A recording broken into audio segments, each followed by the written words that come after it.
Wir möchten Ihnen in diesem Video kurz erläutern, was PPS Fitness bedeutet. Im ersten Teil sind wir bereits auf die 3 Buchstaben PPS eingegangen. In diesem zweiten Teil werden wir uns den Begriff Fitness anschauen.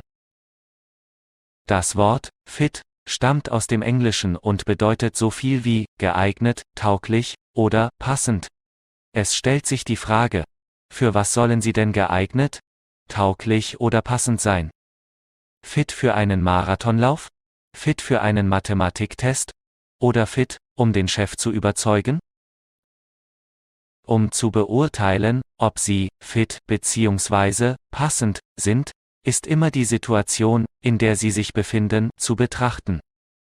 Zum einen spielt die zu bewältigende Aufgabe eine Rolle, die Vorbereitung auf eine Prüfung. Hier können beispielsweise Zeitdruck und der Aufgabenumfang die Aufgabe erschweren.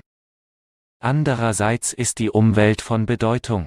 Zur Umwelt gehören Personen und materielle Ressourcen. Wenn Sie zum Beispiel gleichzeitig zur Prüfungsvorbereitung ein Kind betreuen müssen, ungünstige Licht- und Geräuschverhältnisse vorfinden und Ihr Laptop defekt ist, wird die Situation, in der Sie sich gerade befinden, schwieriger. Und natürlich sind Sie als Person mit Ihren Kenntnissen, Fertigkeiten und Fähigkeiten wichtig, um eine Situation genauer zu betrachten. Wenn Sie über gute Vorkenntnisse verfügen, Sie auch unter Zeitdruck problemlos arbeiten können und Ihnen ungünstige Umweltbedingungen nichts ausmachen, dann haben Sie die Situation im Griff. Sie sind passend, also fit. Weitere Informationen zum hier dargestellten Situationskonzept finden Sie in der Literaturquelle, die in der Videobeschreibung aufgeführt ist. Es geht um eine Passung, das heißt, es geht um die Frage, ob Sie mit Ihren Fähigkeiten in der Lage sind, die Anforderungen einer bestimmten Situation zu bewältigen. Angenommen, Sie wären körperlich gut trainiert. Es fällt Ihnen dann leicht, im Garten mit der Schaufel ein großes Loch zu graben. Diese Arbeit passt zu Ihnen. Dagegen ist Ihnen die Bildschirmarbeit im Büro ein Gräuel. Diese Aufgabe passt nicht zu Ihnen.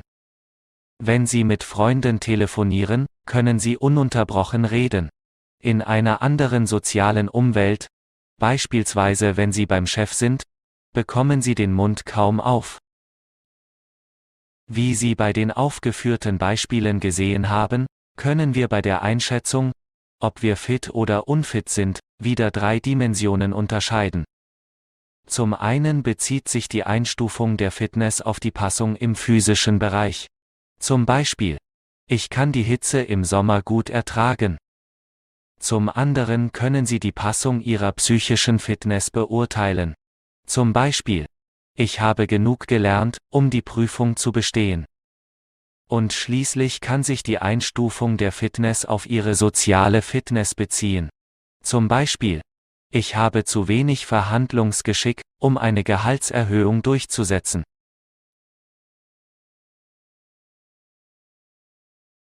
In manchen Situationen ist nur eine Fitnessdimension von Bedeutung.